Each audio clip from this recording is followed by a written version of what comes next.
What's up, everyone? So not all computers come with external CD, DVD drives anymore. So I had to pick up this one, and this one is really nice. It has one really special feature that I want to show you, but first let me show you how to hook it up to your computer. So it comes with a built-in cable here. So it has a USB or USB-C cable that you plug right into your computer. The USB-C transfers data a little bit faster, so if you can, you should utilize that one.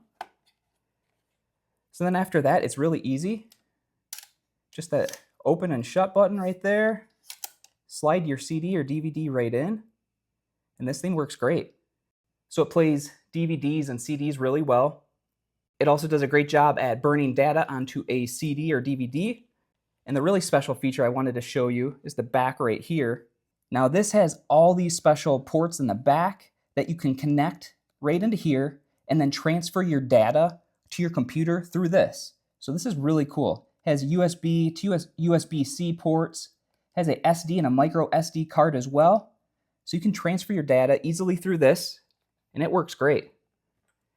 It also does come with this charging cable, just in case your computer can't handle the amount of power it takes. Mine works really well, but all you do is just plug this right in here, and then you could plug this into an external electrical outlet, and you'd be all set. So this thing runs great. It's really quiet. It burns DVDs really fast. Also comes with this really nice carrying case and instructions. So if you are looking for an external DVD CD drive, this is a great option. Thanks for watching.